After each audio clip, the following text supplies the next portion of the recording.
Welcome to the Marina Skua podcast. My name's Marina. I'm a knitwear designer and yarn dyer based in Bath in the southwest of England. In this podcast, I share the things I'm working on, usually knitting and yarn related, with various other bits of textiles and crafts, and always focus on sort of sustainability and use of natural fibres, and often materials that are available locally to me. In this episode, I'm going to be showing a little bit less knitting than usual, just because I've been working solidly on a couple of projects which I'm really enjoying. One of them I'm not going to be able to show you fully because it's for a publication that won't be coming out until next year, but I will show you a tiny little sneak peek. I'll also later on show you a little bit of what I've been spinning because I've started a big spinning project, and I'll spend a little bit of time at the spinning wheel with you. So the first thing is a summery top that I am designing in some beautiful yarn by a company called Wool Decanted. They actually approached me and asked if I would like to try out and use their yarn. It's a British wool yarn, which I'm really into. Recently, over the last year or so, I have told myself that I'm basically not going to use yarns that are made from fibres grown outside the UK. I'm trying to exclude Falkland Islands from that, because I'm trying to work locally, and even though Falkland wool counts as British wool, it's still come across the world to get here.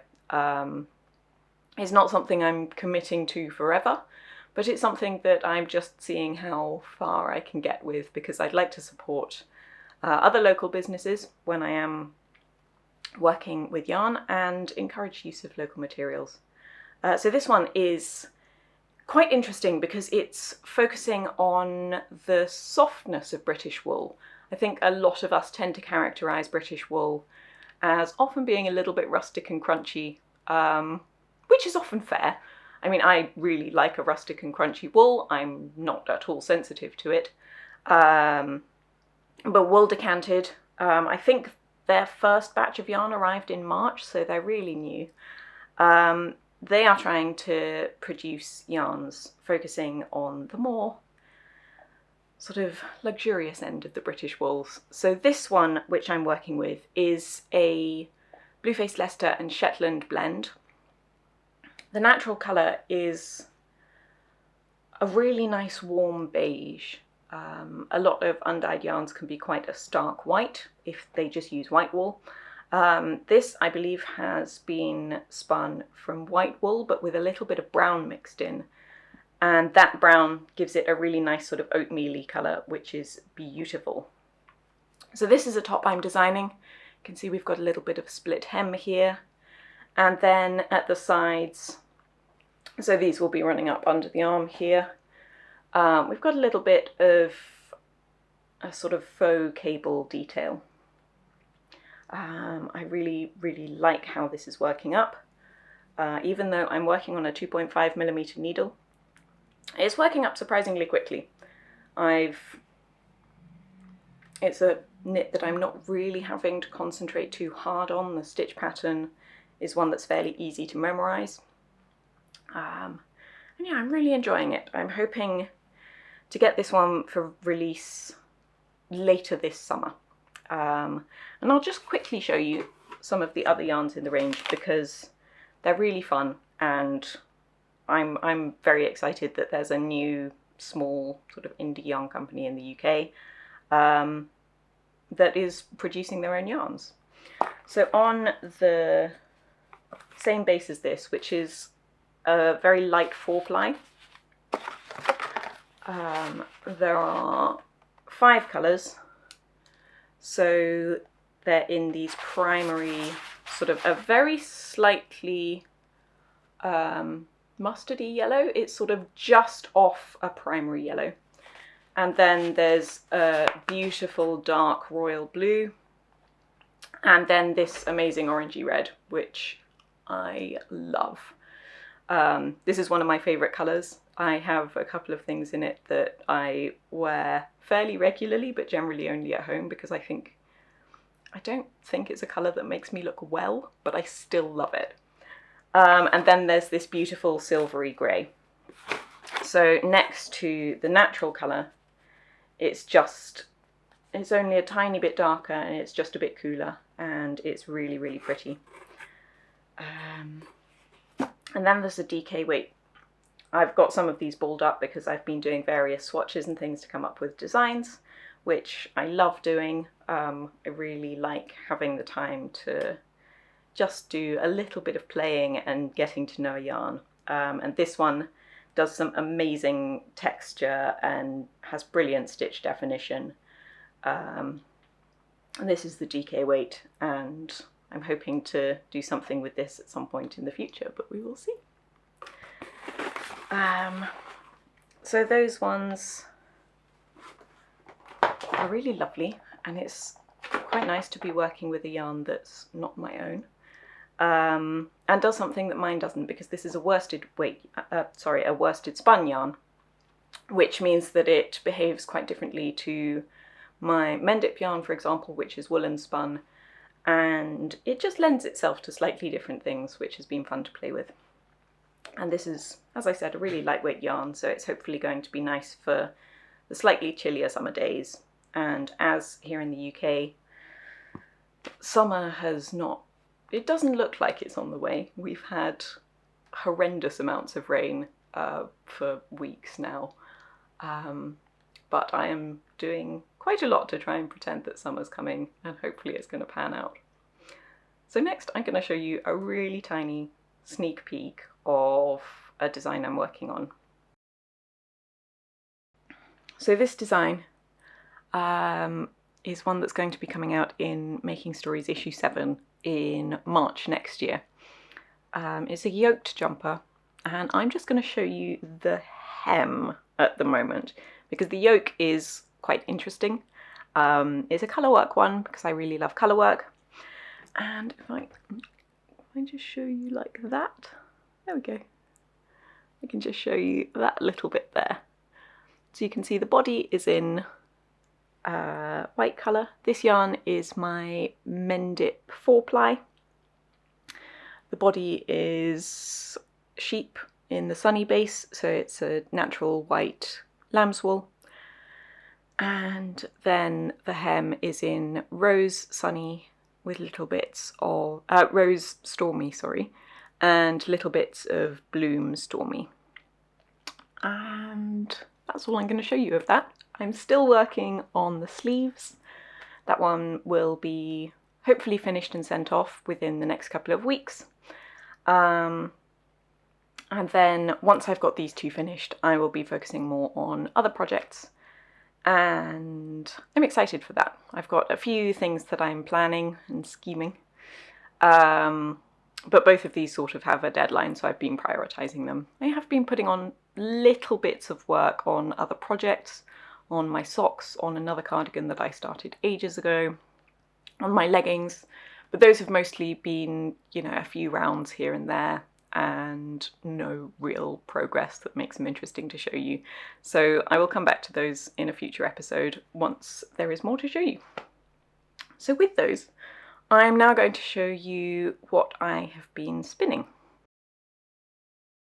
Now, this basket of floof is rather a fun one. There's a fair bit in here. And I've really been enjoying larger scale spinning projects lately, so ones with a garment in mind. I have previously done a lot of spinning of 100 grams or thereabouts, and end up struggling to work out what to do with them, because I like to make garments, really. That's the main thing that I enjoy making. and trying to eke something out of 100 grams of yarn is not something I particularly enjoy. It can be fun when it works, but I would like to give myself more options by spinning up larger quantities of yarn. If you saw my last podcast episode, I was wearing my ironwork tee, which was in a yarn that I had spun up specifically to knit that pattern. And I really enjoyed that process of blending up quite a few different fibres for a very interestingly textured yarn. And then that makes for really enjoyable knitting, because you've got, although it's, you know, mostly the same in colour throughout, because I blend not very thoroughly, I don't go for a completely uniform blend when I'm blending up fibres.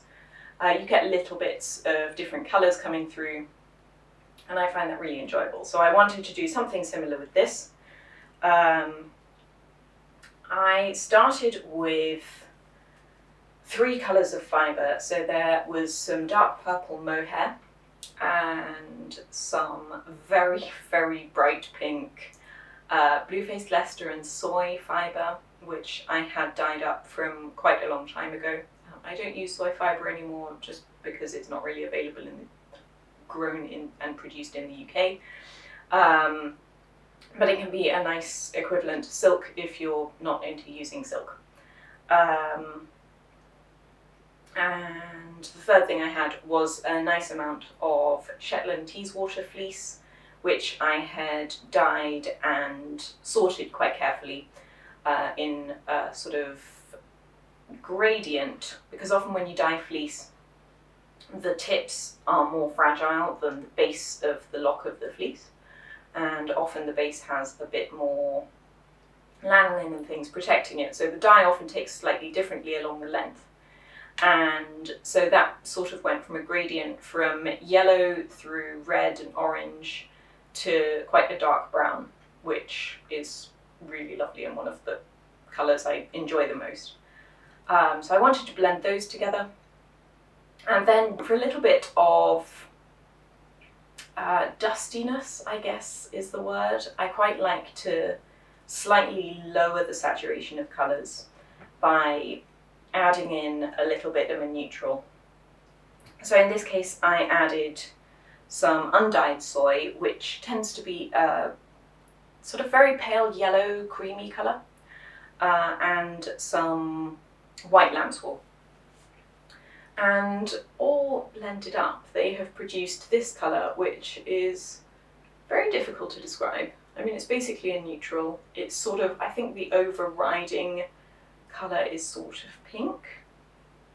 Oh, I also added in some yellow mohair.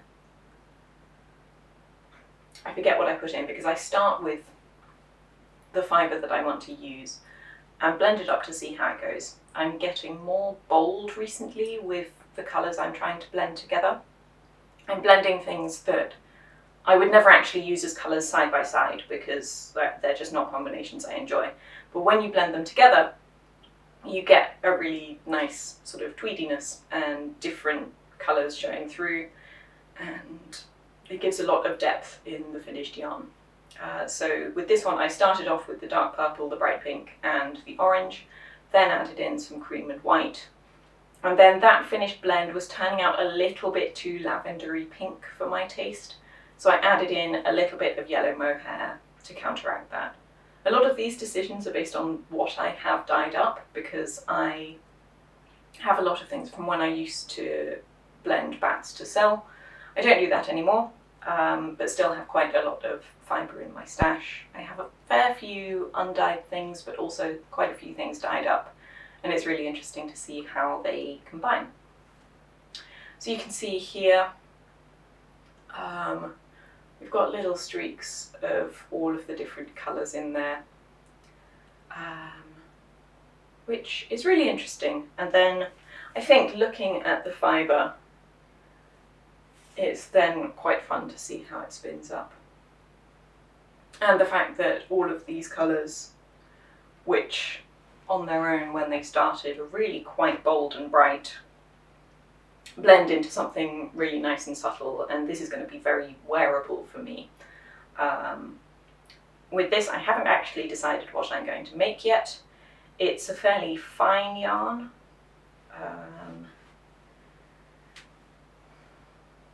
And slightly loosely spun, just because that helps preserve the softness. We've got quite a lot of mohair in there, and not kid mohair, which tends to be softer. So it's going to be fairly strong. And I'm going to end up with probably about 350 grams. And we'll see how it goes. I think once I've got it all spun up and plied and ready to go, I will then count out the meterage, see how many meters of yarn I actually have and what pattern might be suitable. That will be after I've finished my current knits, because I like to have a bit of a one-off, one-on policy. I try to keep to a maximum of 5 projects on the go at any one time, because otherwise I just get a little bit overwhelmed and things end up getting pushed to the background, and then I feel guilty about them. With 5, I already have that going on a little bit. I have a couple of things that have been on my needles for well over a year, which I would really like to finish. But it just happens that other things come to the forefront and I work on a lot more, and so I balance that out.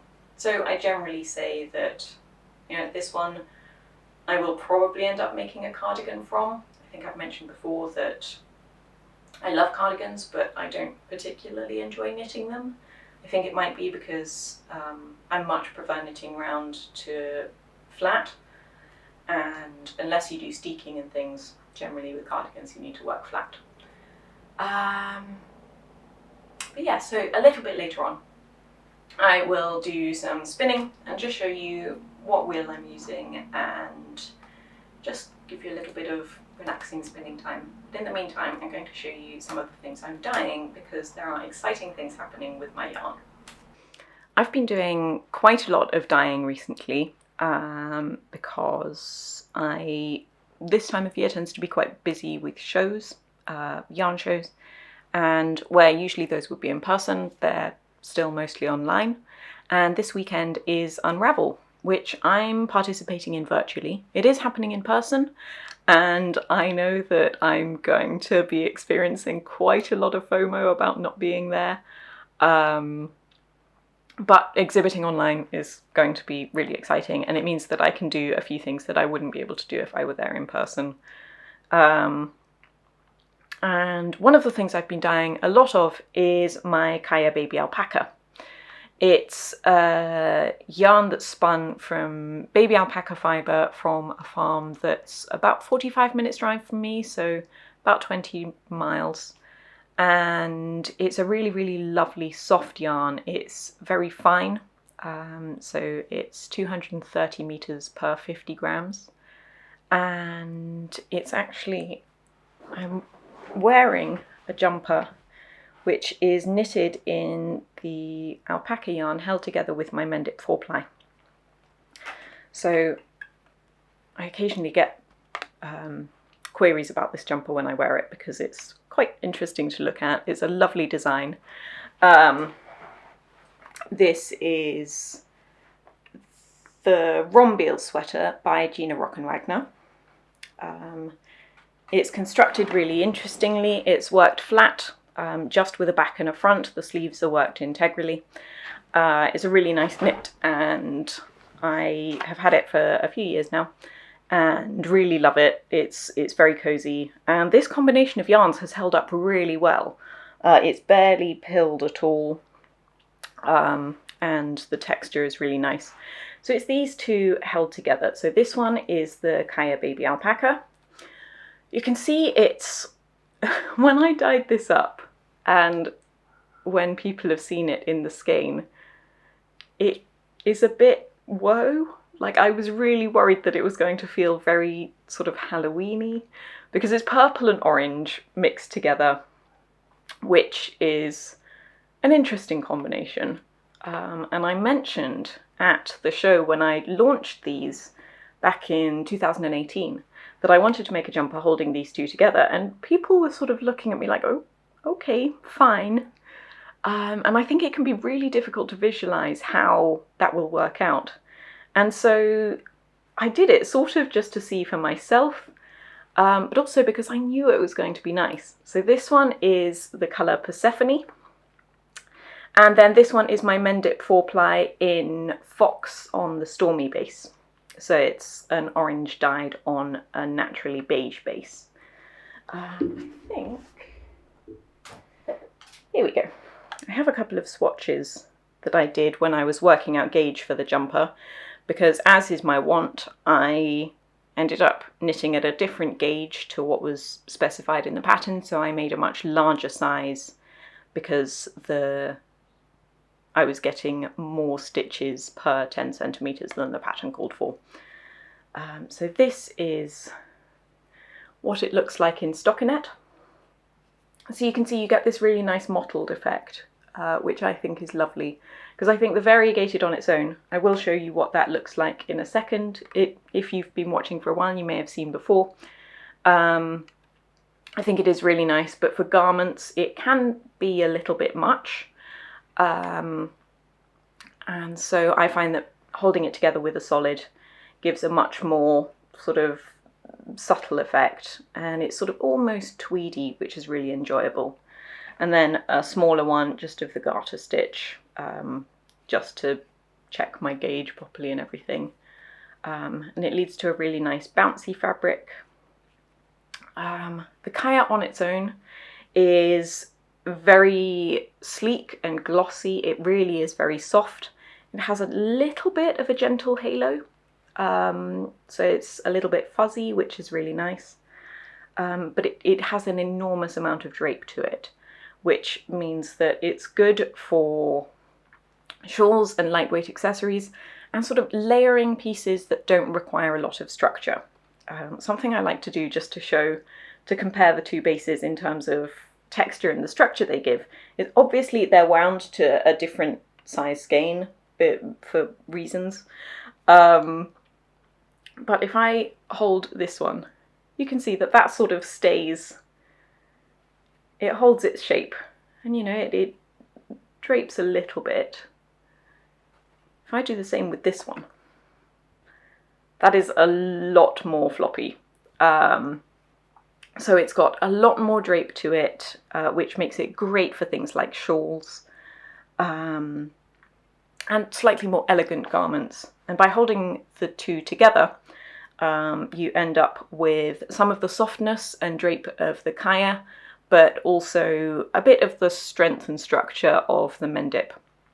And I really like combining yarns together to sort of harness the properties of both, and sort of create your own yarn. It's almost like a blend of the two, but with the way that when you're holding them together, sometimes one of the yarns will come to the front and the other will recede to the back. It means that you get a really interesting marley texture. So something I have designed using the two of them. This one's always fun to show because it shows how the yarn wears on its own. These are the Winsome mitts. I made these not quite a year and a half ago, over a year ago. And I have been wearing them a lot. So you can see they've kind of gone a bit fuzzy, which I think is really nice. I haven't done anything to sort of remove the pills or anything from them. Just so you can see what they're like on. And I think it's interesting to show, not only, I often show things when I've just finished them and they're all new and sparkly and freshly blocked and everything, but to show things that have been worn quite a lot. I have worn these both on their own for when the weather is sort of transitional and it's sort of not cold enough for full gloves, but still cold enough that my wrists are going to get warm, and if I need to I can just tuck my fingers in like that while I'm out walking. I've also worn them as an underlayer under bigger thick mittens. and it's just kind of to show how they hold up, because alpaca isn't necessarily the most durable thing when held on its own. I do think that we should be mindful of what yarns we use for what project to make sure that we're going to get the most out of the yarn. With these, I knew that they were going to be perfect for what I was doing with them, and they're knitted at quite a tight gauge. These are knitted on a 2mm needle, which adds a lot of strength, as you would do for socks, for example.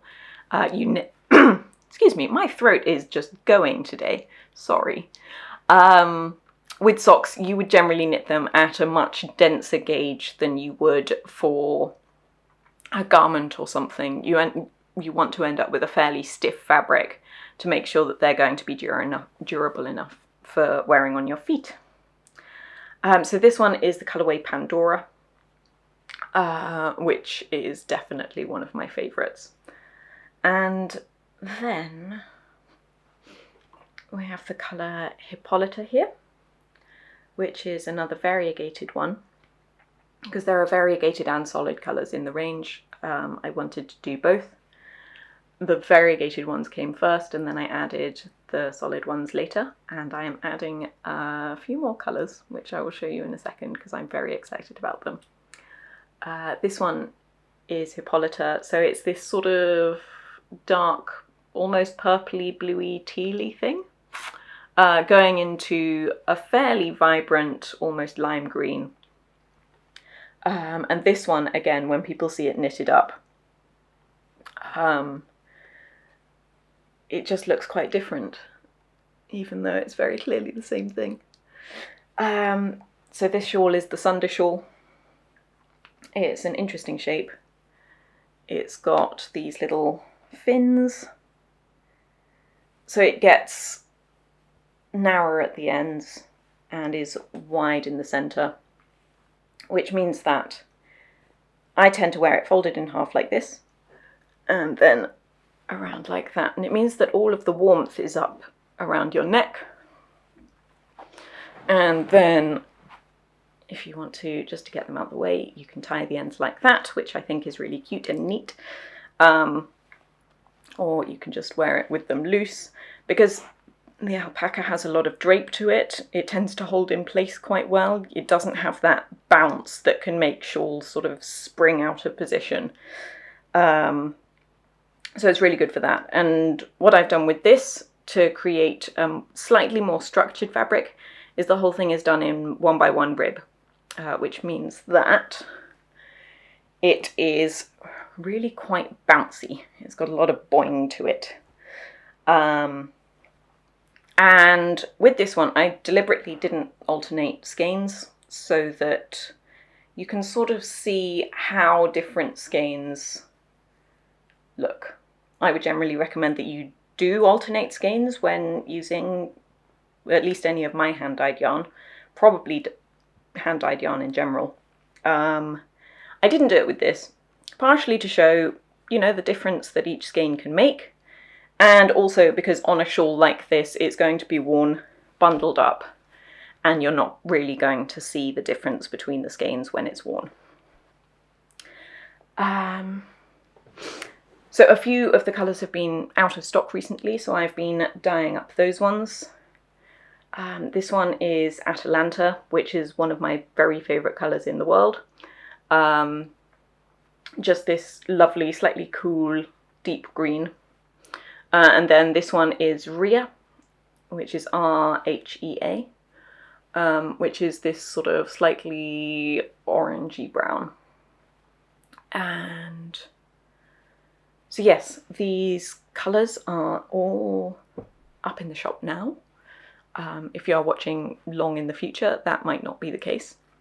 And I'm now going to show you a few new colours which I am introducing at Unravel this weekend, but as of this podcast being up, will be available if you're interested in them.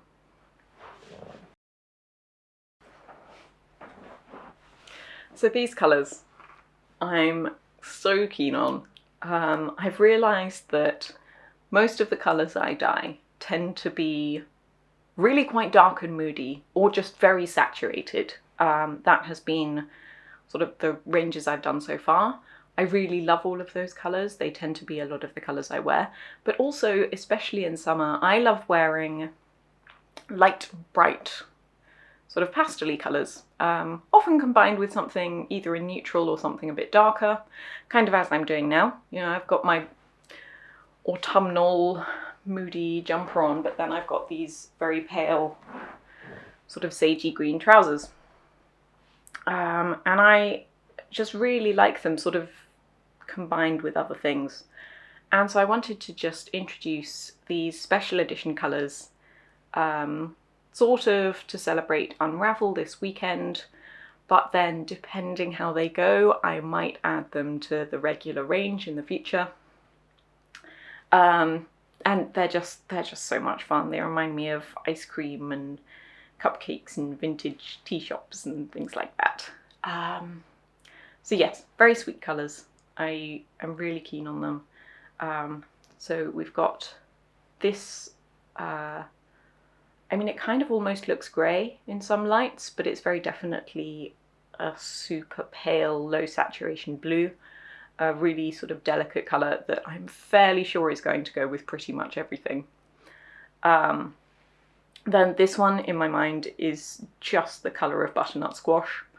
A really nice sort of egg yolky, pale apricot-y peach. Then this kind of sherbety pink, which is definitely on the orangey side of pink, almost looking peach in some lights. And then this super nice green. I really love pale greens. They're one of my favourite things in the world. I showed this to a friend and he described it as leek coloured. And I see it. It's the colour of like leeks once you've peeled off the outside leaves. So yes, nice, fresh, bright, summery colours. These will work for lightweight garments, especially with the sort of summer it looks like we might be in for in England. It will be warm, but you can still feel summery whilst being weather appropriate on days that are perhaps not as bright and sunny as we might hope. So yes, these ones are, well, as of this episode going up, will be available on the website, and I hope you're going to enjoy them.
Now in a short while I'm going to spend a little bit of time with you just doing some spinning on my spinning wheel, talking a bit about the wheel itself and the blend that I showed you there. Before I do that, I just want to take a moment to thank my patrons, because it's really, really lovely to have people who are willing to support the podcast to help me sort of justify the amount of time I put aside for filming and editing it. Each episode takes about a day and a half in terms of filming and then editing and exporting and uploading and writing all of the show notes and everything.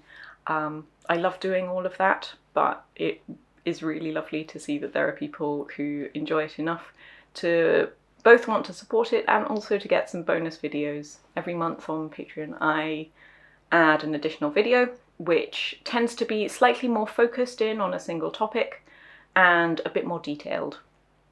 It's really, really lovely to have that community over there. We do Zoom calls once a month where we can chat about what we're making. People can ask for advice on anything that they might be having trouble with their craft. And I have a couple of goals set. So when I have more patrons, I'm hoping to be able to film the podcast more regularly, because I generally have a lot I can talk about. And once I have enough patrons to support that and allow me to set aside that extra time, it will be really nice to do that. And if there is interest, do check out the link that I've added below.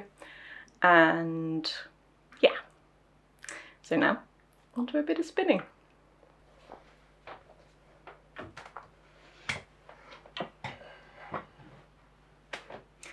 So this spinning wheel is a fairly curious one. It's not one of the big brands, and I do get quite a lot of questions about it. It's one that was given to me by a colleague of my husband's. It belonged to his mother, who passed away, and he was just trying to get rid of things and knew that I was interested in textile work and asked if I would like it. And it turns out that it's called a Westbury wheel.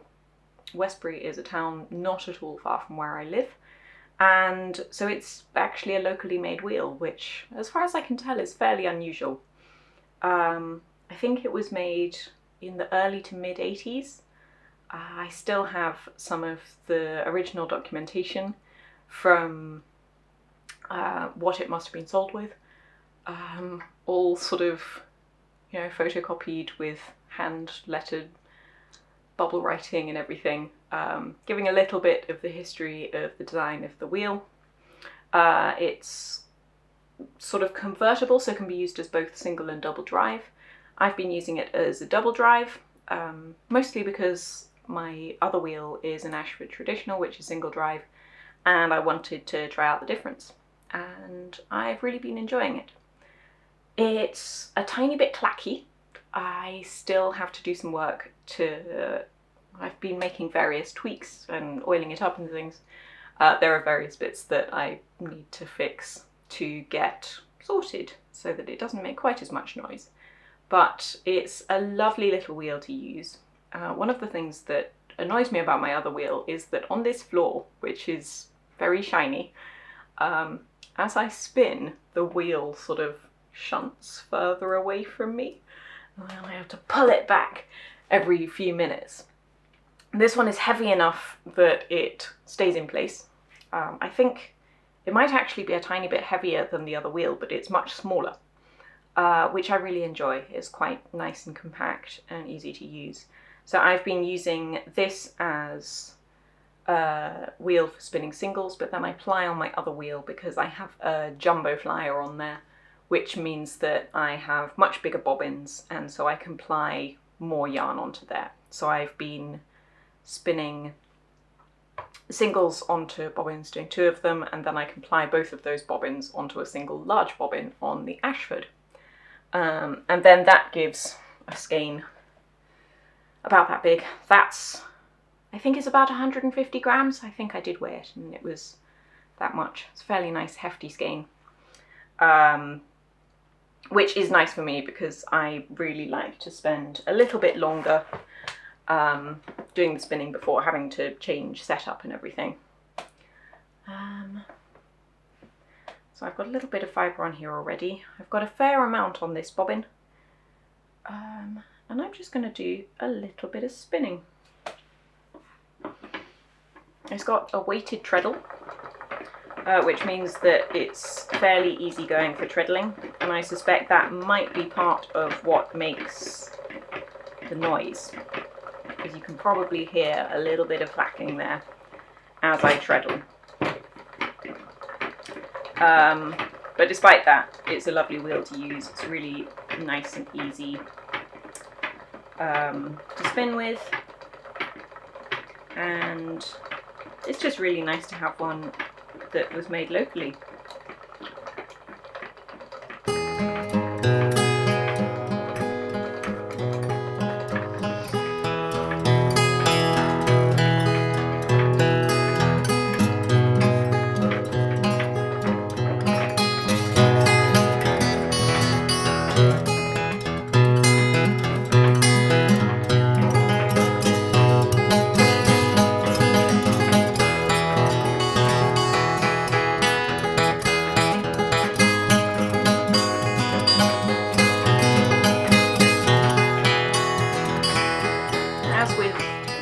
pretty much all of my spinning. I'm not going for a perfectly uniform weight or texture here.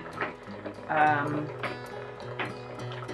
going for a fairly consistent weight, but allowing some variations. Spinning quite a fine single. At this stage, I am going to say that if you've watched me spin before, you'll probably know I'm not what I would consider an expert spinner. I can spin capably, I can create yarns that I'm happy to use, but there is also a lot I don't know about spinning, about different techniques, about different types of drafts, and it's something that, while I would like to know more about, I don't find it's necessary for my purposes. I have a style of fibre preparation that I enjoy. I card my fibre into bats. I then break those bats into smaller pieces and pre-draft them lengthways into sort of a faux top, and then wind those onto my hand into these little nests.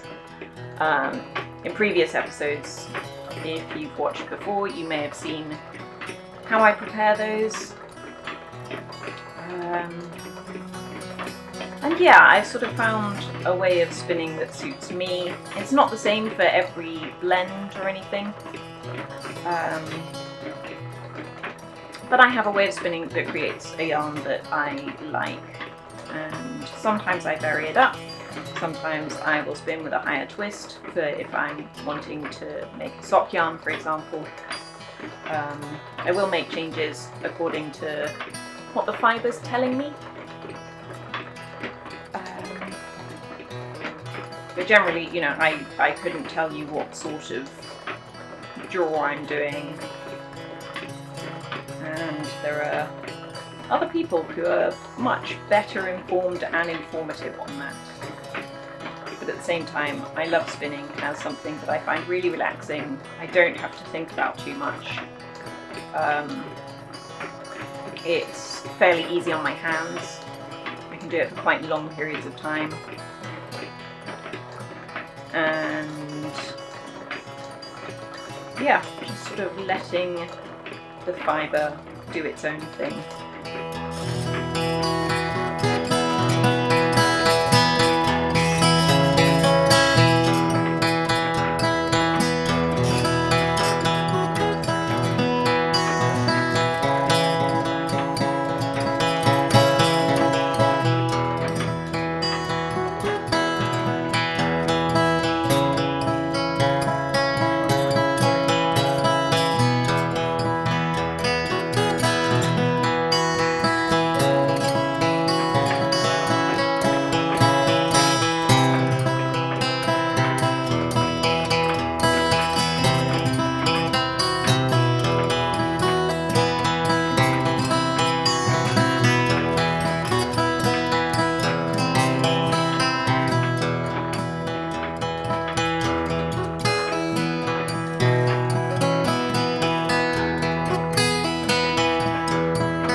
this little nest of fibre. So I'm going to stop there for now. And if you have any questions about my spinning or my wheel or fibre prep or any of my yarn or knitting, I'd love to hear them. Please do add comments in the section below. As always, all information on stuff I've talked about in this episode will be in the description box with links where relevant, so please do check out there. I'd love to hear your thoughts on any of this. If you're a spinner, I'd really like to hear about your spinning style and whether you think you have one, whether you have a particular style that you stick with or whether you vary it up, and your general approach to that kind of thing. So I really hope you've enjoyed this episode. If you want to keep up with what I'm doing in between episodes, you can follow me on Instagram, where I post photos fairly regularly of the things I'm working on. You can also subscribe to my newsletter, where I give updates up to a couple of times a month on new product releases and any events I'm attending and things like that. And I do hope you'll check out Patreon if that's something you're at all interested in. And in the meantime, I hope to see you next time. And bye bye.